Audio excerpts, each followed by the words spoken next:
Maiatzaren 9an, Nafarroako irakasle interinoen plataforma parlamentura joan zen, beraien esanetan zerrenden kudeaketa duin eta kohesiodun bat eskatzeko. Gaur taldetik Mikel Zalba dugu gurekin. Arratsaldeon. Arratsaldeon. Ta ongi etorri. Mi esker. Beno, konta iguzu, zergaitik joan zineten parlamentura? Azkenean interino hezkuntza sisteman, irakasle interino garen, eventualak garen irakasleen lan baldintzak hobetzearren, badago gu gauden zerrendetan, lanerako ditzen gaituzten zerrendetan, badago behin eta berriz oposizio berdina, teatzen aldiro, gainditu beharra, batzu egin dugu behin, bitan, hirutan, zenbat alditan egin behar dugu, bestenaz ez badugu gainditzen, eta nota honarekin lanerako deitzen ez duten, beste zerrenda batera pasatzen dituzte, hau da, kalera joango gara. Eta noski, 10, 15, 20 urtez. Ez dute deitzen, hasiera batean pentsatuta dago lanerako, baina esaten duzu jende asko dagoelako aurretik. Gainetik aurretik, bai, asko jende gehiago dagoelako, eta ez dago denetzako lana. Lehenengo posaketako zerrendoa preferentea ditzen diren horiek, azpikaldean daudenei ere kostako zaie deitzea.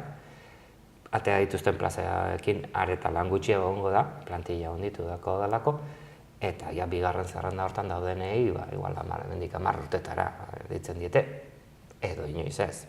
Orduan, hoize da kontua, oposaketak izango dira orain ekainan, eta gainditzen lanean 10 urtez eraman arren, oposaketa berriz ere gainditzen ez badugu, kalera joango gara, lanik gabe beratuko gara. Hori da kontua. Horregatik preferenterik ez kentzearena, baloratzean nahi dugu gure esperientzia ere, dagokion puntuazioa izatea edo ditugun titulazioa kontuen hartzea, ez bakarrik azterketa teoriko bat baloratzea.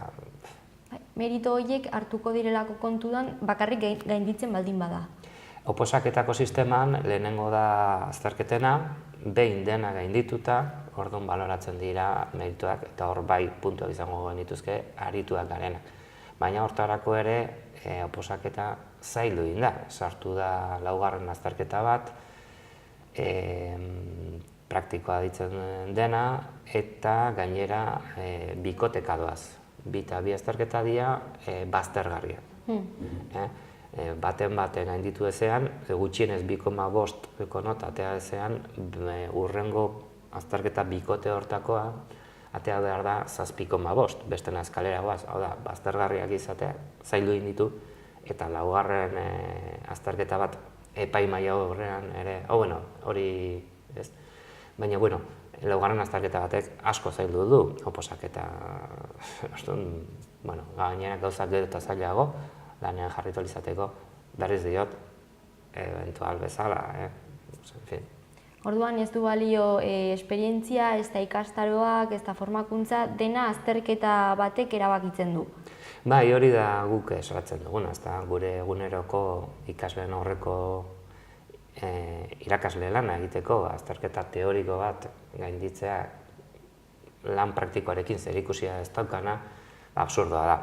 Gu irakasle gara, badakigu ebaluatzen, eta badakigu zer diren azterketak, eta ulertzen dugu, gu ere ebaluatuak izatea, baina hortarako gaude egunero lanean, ni neuk 140 ikasleekin aritzen naiz, eta zuzendaritzakin, beste lankideekin, egunero lantokian, ikastetxean, baloratu nahi badigute irakasle bezala, hor gaude, azterketa teoriko batek esan gabe, eta lotxagarria dena, guretzat, ez da 10 urtez edo gehiago. Lanean arituta, orain posaketako azterketa teoriko batek esango du balio dugun, edo ez irakasle bezala. Mesedez. Gainera hori oso erlatiboa dela, ze azkenean ere gainditzeko horretarako denbora izan behar duzu, hau nori onuratzen dio edo nori eragiten dio zuzenean? Gu interinoak gehienak lanean ari gara, pentsa egunero lanean arituta, gero etxean ikasten hasi, eta lan honek, eta hau txekiekin edo nerabekin lanean dagoenak jakingo du, zenbat nekatzen duen gaztetxoekin lan egiteak, kosta egiten du lanean egon da ikasteak, denbora gutxi eta neke asko. eta daukagun adinakin ere, badago seme alaba duen jendea, eta bar. Honek nori onura egiten dio, noski, universitatetik atera berri dienei, burua freskokatenei, lanei gabe daudenei, eta guz gaude, jende berria sartzaren, jende berriarentzako onartzen dugu, azterketa nota bikaina posaketan. Posaketan nota bikaina teatzen duena, sarladila zerrendatan, baina ez soilik azterketa teoriko hori, guk egindako lan guzti hori mespretxatzea da. Are gehiago, hezkuntza sailatik esaten zaigunean ez, guk irakaslerik gaienak edo onenak nahi ditugu. Eta zer egiten egon gara ba, azken urte hauetan egunero lanean. Txarrenak baldin baginen, hezkuntza sailak zer egin du. Gu 10 urtez kontratatu. Eta onenak baldin bagara, 10 urtez kontratatu hemen nor da gai ez dena edo nor enteratzen ez dena gure gaitasunaz. Gainera hori, gaitasuna baloratzeko, esan duguna, hor formakuntza jasotzea edo irakaskuntza praktikara eramaterakoan ikasten dena ez, edo ere ikasle hezkuntza sistemari honek ere kalitatean eragina izan dezake honek. Hombre, edozein enpresatan bezala langilego arituenak, esperientzia gehien dutenak, hoiei bereziki zailtasuna jarrita, nork kontratatzaileek galdu nahi du bere langilego prestatuena. Absurdoa da. Beti entzun behar dugu hezkuntza publikoaren kalidadearen diskursoa eta hezkuntza publikoaren kalidadea gu egon gara ematen, ezta?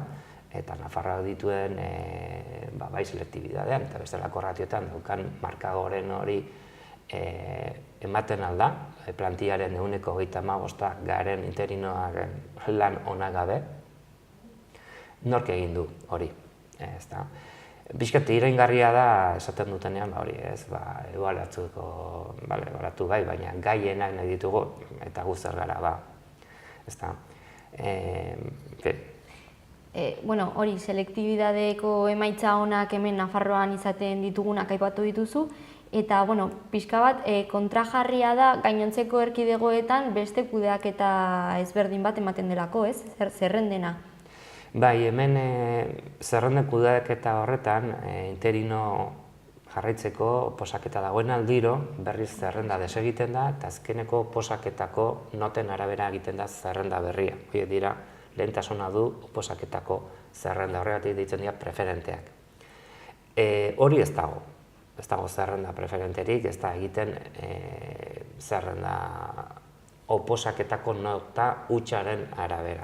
Hori estatuan beste inor ez da ez ditzen, hori hemen jarri zuen Perez Nievasek, UPNren kontseilari izandako batek, orduztik pairatzen dugu hemen saiatu dira kentzen, egia da orain gobernu honek kentzeko ahalegina egin zuela, baina badago sententziatxo bat, helegite baten ondorioz, atzera bota duena zerrenda preferente hauek kentzea.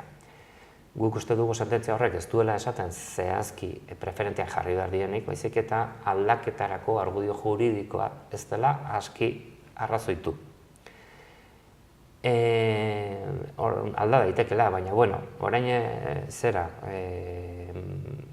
guk uste dugu, azkenean galderatik joan naiz, baina zer eskatzen ez duten beste erkidegotan?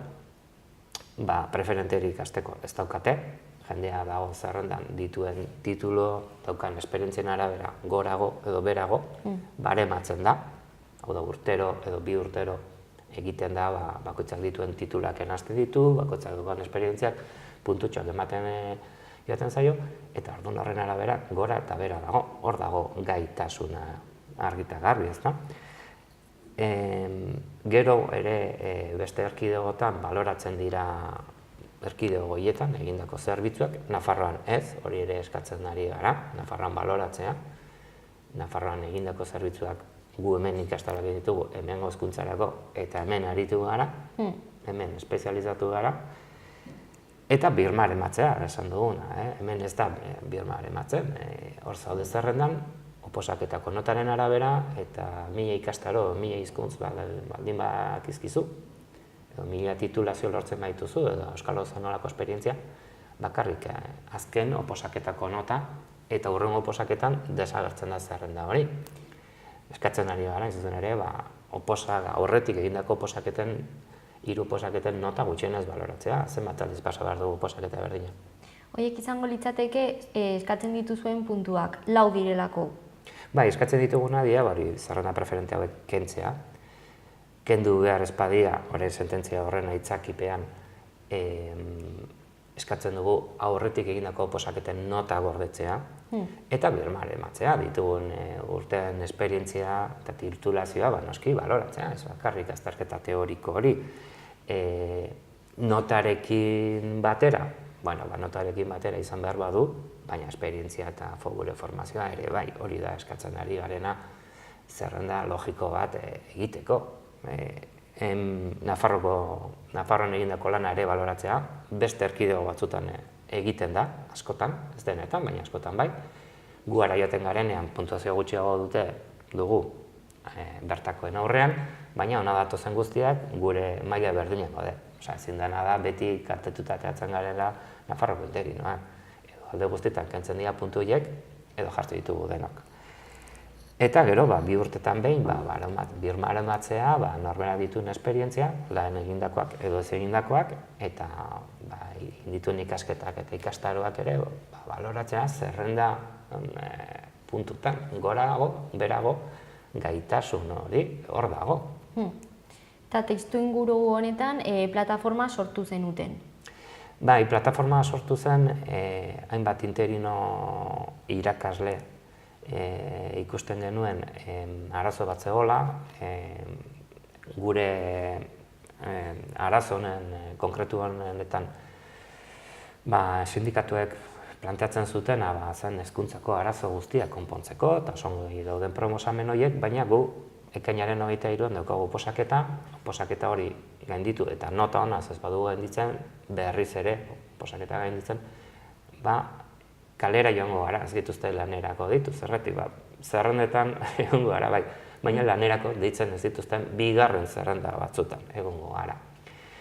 Orduan, arazo larri honen aurrean, ikusten genuen sindikatuek beste gauza on asko ere eskatzen dituzte, baina ez dira estrategikoki hemendik eta ekaineko larrialdizko egoera hau konpontzeko estrategiak ez dira egokiak, ezta.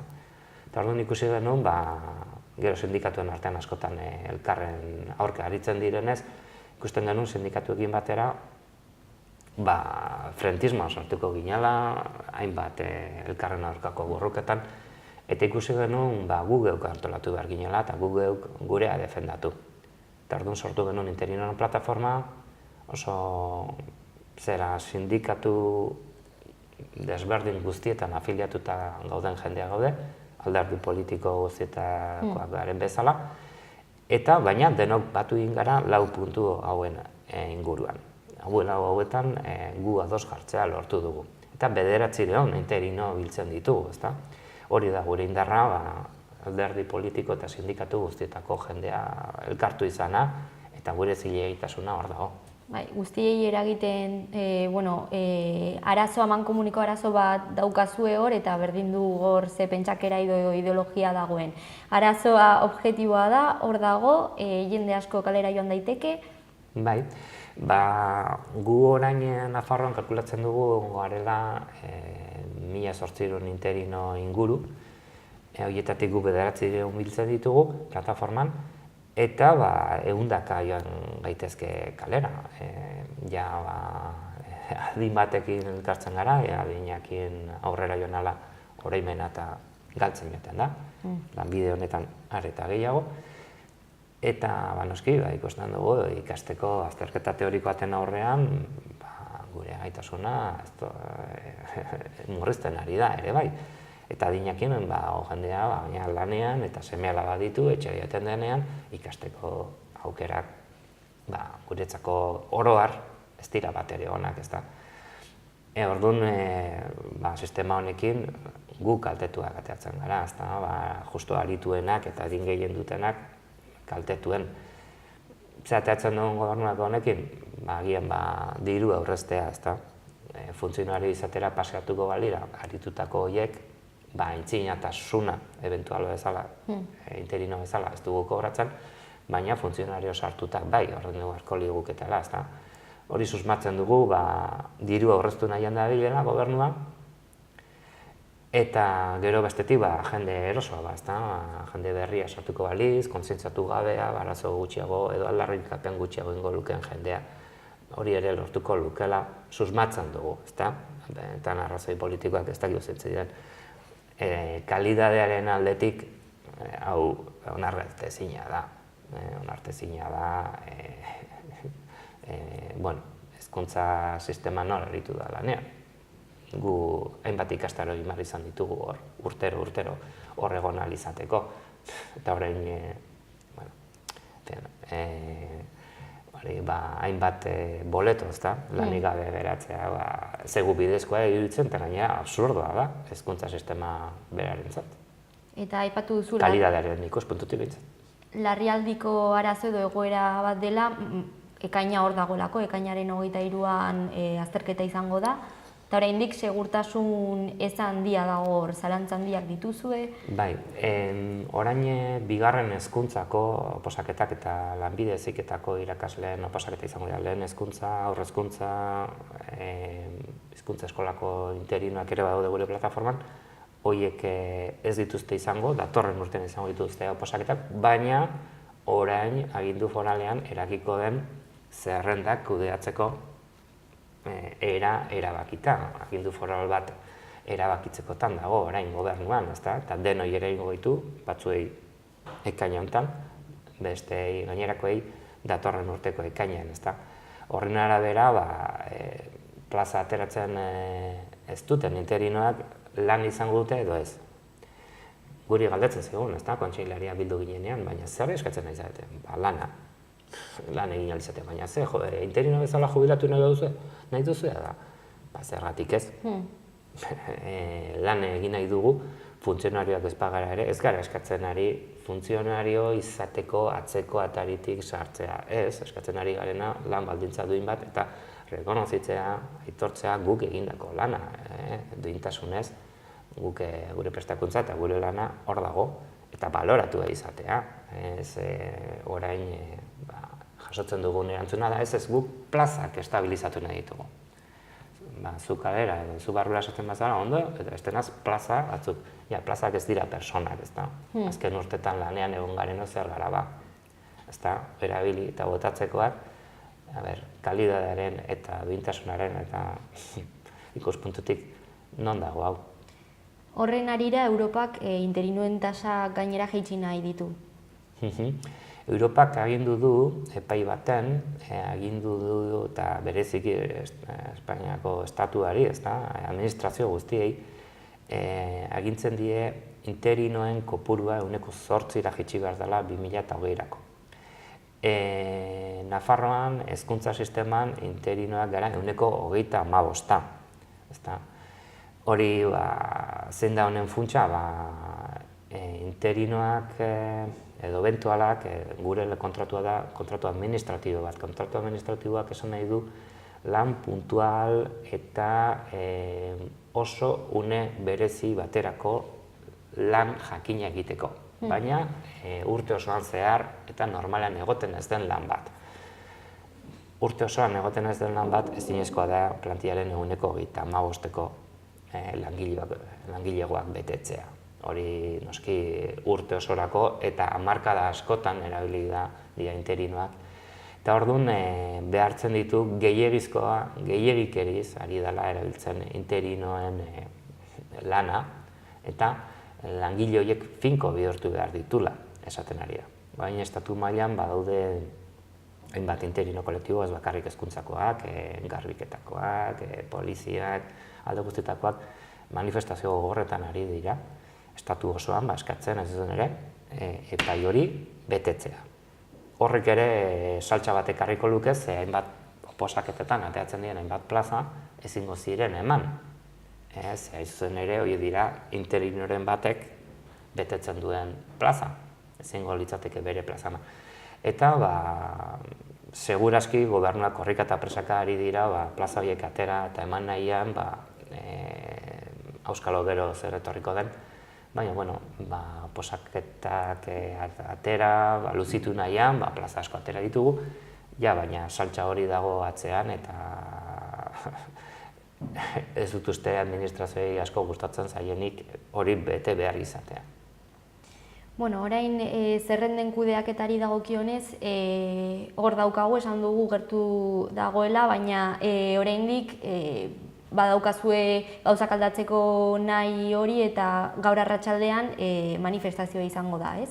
Bai, gaur 5:00 autobus geltoki zaharretik abiatuko gara, interinoak lan baldintza duinak eskatzen hain zuzen ere zerrenda hauetan posaketako nota balio behar baldin badu, eskatzen duguna ez bakarrik hori.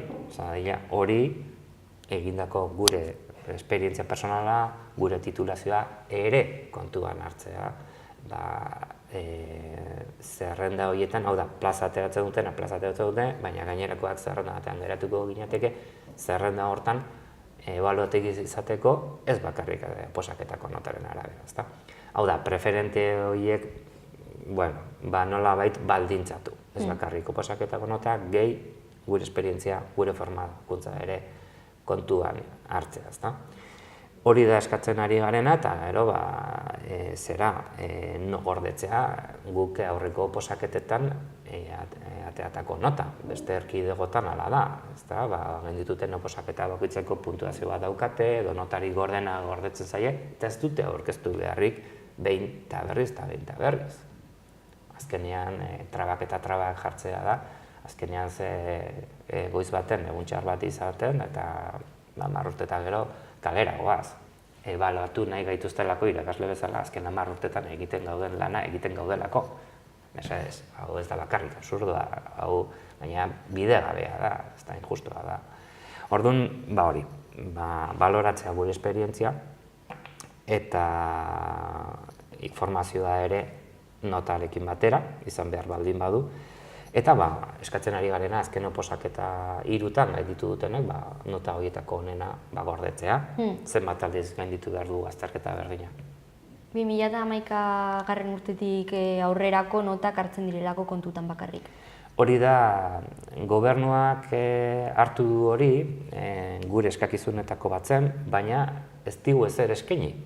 Eta zergatik, 2011tik aurrera ia ez talako posaketarik egon. Gontzan 2016an, baina 5 espezialidadetan bakarrik, oso jende gutxirentzako, eta orduan interinoan 180 baino gehiago ez genuke notarik izango, hori indarrean jarriko balitz. Gehienontzat ez du ezartako balio. Posaketa handienak izan ziren 2010an, 2009an, eta beste erkidegotan ez dago arazorik, ze oposaketa legez, oposaketa baldintza desberdinetan izan den arren, azkeneko 3ak gutxienez desberdinak izanik ere, onartzen dira. Eta hemen ezin da egin. Hori da ere eskatzen zaio, eskatzen dioguna hezkuntza sailari, konpon dezala juridikoki behingoz beste tokietan normala dena preferenteak berriz diot, ez dira existitzen ere, konpon dezala hemen behingoz. Ea eskakizunak entzuten eta aplikatzen dituzten, eta bilgogoratu dezagun hori arratsaldean gaur horren aldeko mobilizazioa egingo duzuela. Bai, autobus geltoki zaharretik 5:30 animatzen zaituztegu denon parte hartzera, interinon alderako, baina azkenean hezkuntza publiko kalitate baten alde urtetan aritu garen eta hezkuntza publiko horren ikasle guraso horien alderako ere, bai, ez da, logikoa den bezala. Bai, gizarte hobe bat beti erekitzeko helburuarekin. Bai, eta hortan gaude, gu edon horrekin hitz egiteko prest, legebiltzarrera joango gara, kuarti partituarekin berriz hitz egitera, astelehenean, ea pixkat lortzen dugun, guretzako erabat logikoa eta zentzuduna dien eskakizun hauek ulertaraztea. Eskerrik asko Mikel etortzeagatik. Zuei. eta hurrengora arte. Hurrengo arte bai.